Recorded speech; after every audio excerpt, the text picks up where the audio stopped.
ভারত শুধু একটি দেশ নয়, ভারত একটি সভ্যতা। হাজার হাজার বছর ধরে এই ভূখণ্ডে ধর্ম এসেছে, ভাষা বদলেছে, রাজা এসেছে, সাম্রাজ্য ভেঙেছে, কিন্তু ভারত রয়ে গেছে এক বহুত্বের দেশ।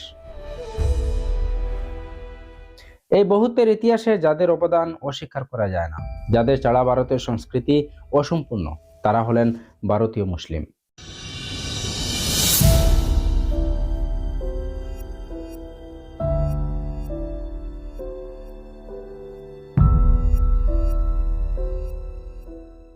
আকবর থেকে ঔরঙ্গজেব আর মৌলানা আবুল কালাম আজাদ থেকে বীর আব্দুল হামিদ, কারো শাসনকালে ভারত ছিল সোনার পাখি, আর কারো শাসনকালে ভারত ছিল ঐক্যের প্রতীক।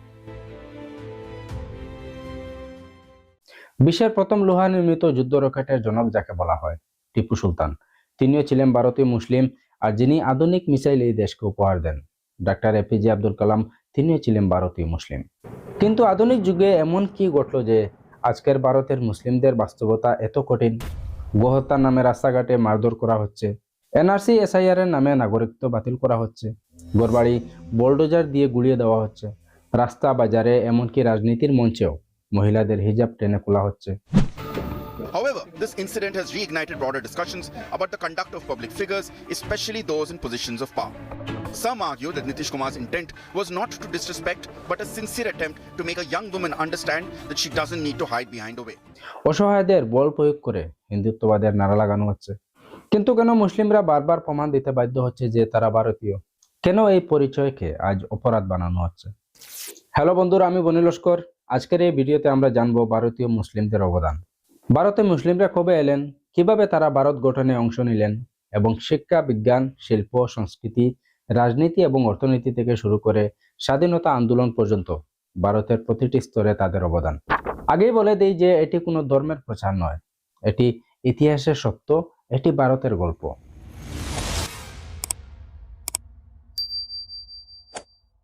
ভারত একটি নাম, একটি ইতিহাস, একটি সভ্যতা। এই নামের ভিতরে লুকিয়ে আছে হাজার বছরের স্মৃতি, সংগ্রাম, সৃষ্টি আর সহাবস্থানের গল্প। এই দেশের মাটিতে যুগের পর যুগ পাশাপাশি বসবাস করেছে নানা ধর্ম, নানা ভাষা, নানা সংস্কৃতি। এই বহুত্বই ভারতের শক্তি ছিল, পরিচয় ছিল, আত্মা ছিল। আর এই ভারতের ইতিহাসে মুসলিমরা কোনো বাইরের শক্তি নন, তারা এই ইতিহাসের অবিচ্ছেদ্য অংশ। ভারতে মুসলিমদের ইতিহাস মানে শুধু শাসন আর রাজনীতি নয়, এই ইতিহাস মানে মাটি চাষ করা কৃষকের গাম, কারিগরের নিখুঁত হাতের কাজ, কবিদের কলম, শিক্ষকদের পাঠদান আর সাধকের প্রার্থনা। এই ইতিহাস মানে শ্রম, ত্যাগ, জ্ঞান, সংস্কৃতি, শিল্প, সাহিত্য আর সহাবস্থানের দীর্ঘযাত্রা। ইসলাম ভারতে প্রথম আসে তরবারি হাতে নিয়ে নয়, আসে সমুদ্রপথে। 7ম শতাব্দীতে আরব মুসলিম ব্যবসায়ীরা কেরালার উপকূলে এসে পৌঁছান। তারা এসেছিলেন বাণিজ্য করতে, সম্পর্ক গড়তে, মানুষ চিনতে। তারা এসেছিলেন মশলা, সুগন্ধি, কাপড়ের সঙ্গে সঙ্গে বিশ্বাস আর নৈতিকতার বার্তা নিয়ে।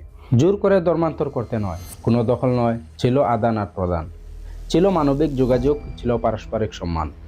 সুফি দরবেশরা ভারতের গ্রামে গঞ্জে ছড়িয়ে দিয়েছিলেন ভালোবাসার বাণী। নিজামুদ্দিন আউলিয়া, মঈনুদ্দিন চিশতি, এই নামগুলো আজও হিন্দু মুসলিম নির্বিশেষে মানুষের হৃদয়ে বেঁচে আছে। এরপর আসে মুসলিম শাসনের যুগ। দিল্লি সালতানাত, মুঘল সাম্রাজ্য, এই সময়ে ভারতের প্রশাসনিক কাঠামো এক নতুন রূপ পায়। রাজস্ব ব্যবস্থা সংগঠিত হয়, সেনাবাহিনী আধুনিক হয়, ডাক বিভাগ গড়ে ওঠে, বিচার ব্যবস্থা কাঠামোবদ্ধ হয়। শাসন কেবল শক্তির উপর নয়, নিয়ম ও ন্যায়বোধের উপর দাঁড়াতে শুরু করে। সম্রাট আকবর ধর্মের ভিত্তিতে রাষ্ট্র চালাননি। তিনি বুঝেছিলেন ভারতকে শাসন করতে হলে প্রথমে ভারতকে সম্মান দিতে হবে। আর তাই তিনি হিন্দু, মুসলিম, শিখ, জৈন সব ধর্মের মানুষকে প্রশাসনে স্থান দিয়েছিলেন। তিনি জানতেন এই দেশকে এক রঙে রাঙানো যায় না। ভারতের স্থাপত্যে মুসলিমদের অবদান পাথরে খোদাই হয়ে আছে। তাজমহল শুধু প্রেমের নিদর্শন নয়, এটি ভারতীয় কারিগরি, মুসলিম নান্দনিকতা আর স্থানীয় সংস্কৃতির মেলাবন্ধন। কুতুব মিনার আকাশ ছুঁয়ে চায় ইতিহাসের সাক্ষী হয়ে। লালকেল্লা আজও বলে এই দেশ শাসিত হয়েছে, কিন্তু ভেঙে পড়েনি। হুমায়ুনের সমাধি, চারমিনার, এসব আজও ভারতের পরিচয়। শিল্প ও সংস্কৃতিতে মুসলিমদের অবদান অপরিসীম। উর্দু ভাষা জন্ম নিয়েছে ভারতের মাটিতেই, হিন্দি, ফার্সি আর স্থানীয় ভাষার মিলনে। এই ভাষায় লেখা হয়েছে প্রেম, বিদ্রোহ আর দর্শনের কবিতা। গালিবের শব্দে মানুষের ব্যথা কথা বলে, আর ইকবালের চিন্তায় আত্মসম্মান জেগে ওঠে। হিন্দুস্তানি শাস্ত্রীয় সঙ্গীতে মুসলিম উস্তাদদের অবদান ছাড়া ইতিহাস অসম্পূর্ণ।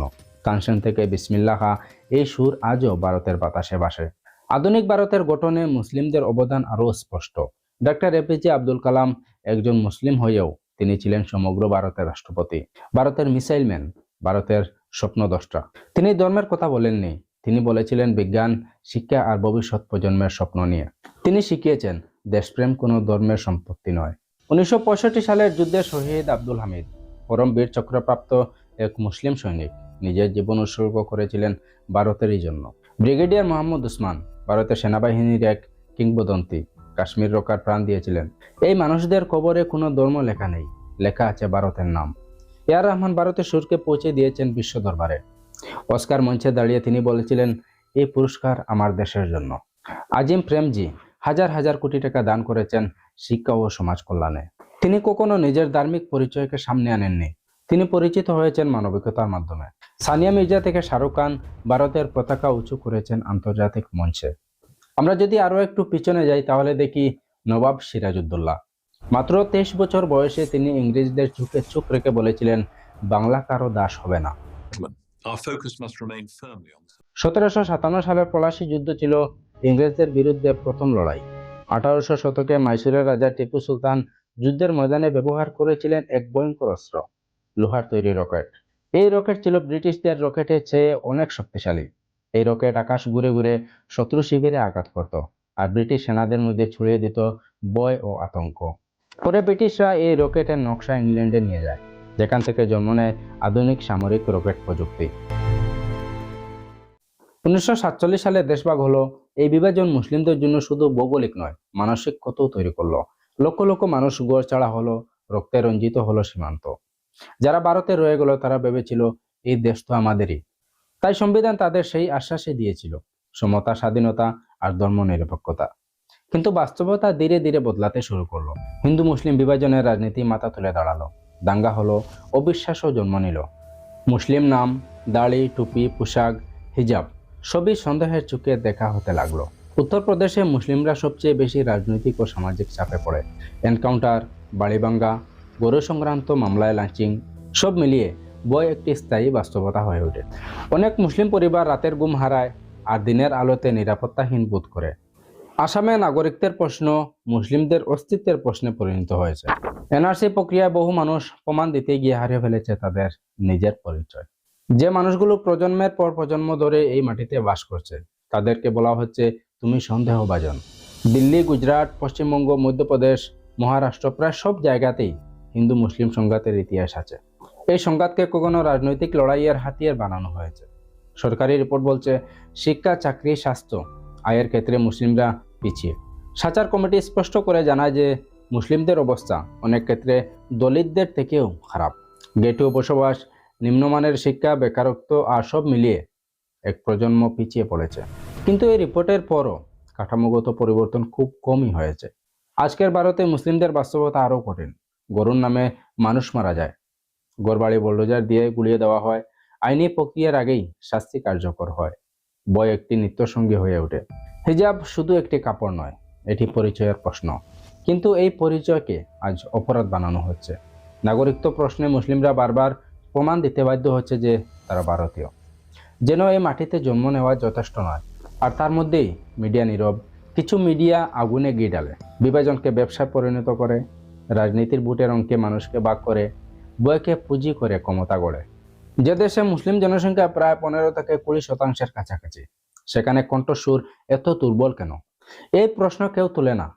আইন তৈরি হয়, কিন্তু যাদের কথা সবচেয়ে বেশি শোনা দরকার তাদেরই কথা অনুপস্থিত থাকে। এটি কোনো একটি দলের প্রশ্ন নয়, এটি কোনো একটি ধর্মের প্রশ্ন নয়, এটি ভারতের আত্মার প্রশ্ন, এটি গণতন্ত্রের প্রশ্ন। যদি একটি জনগোষ্ঠীকে বয়ে বাঁচতে হয় তবে রাষ্ট্র নিরাপদ নয়। যদি সংবিধানের প্রতিশ্রুতি কাগজে সীমাবদ্ধ থাকে তবে স্বাধীনতা অসম্পূর্ণ। এই ভিডিওতে কাউকে ঘৃণা করতে আসেনি, কাউকে দোষারোপ করতে আসেনি, শুধু মনে করিয়ে দেই যে ভারত কখনো একরঙা ছিল না। এই দেশ গড়েছে সবাই মিলে, সবার রক্তে, সবার স্বপ্নে। মুসলিমরা এই দেশের বোঝা নয়, তারা কৃষক, শ্রমিক, শিক্ষক, ডাক্তার, সৈনিক। তারা সীমান্তে পাহারা দেয়, হাসপাতালের ওয়ার্ডে সেবা দেয়, স্কুলে ভবিষ্যৎ গড়ে। তারা ভারতের গল্পের বড় অংশ, ভারতের বাস্তবতা। ভারতের ইতিহাস থেকে মুসলিমদের মুছে ফেললে ভারত নিজের ইতিহাসকেই অস্বীকার করবে, নিজের আত্মাকেই অস্বীকার করবে। শেষের প্রশ্নটা খুব সহজ কিন্তু ভীষণ গুরুত্বপূর্ণ। আমরা কি সহাবস্থানের ভারত চাই নাকি বয়ের ভারত? উত্তর ইতিহাস দেবে না, উত্তর দেবে না কোনো শাসক, উত্তর দেবে আমাদের ভবিষ্যৎ প্রজন্ম।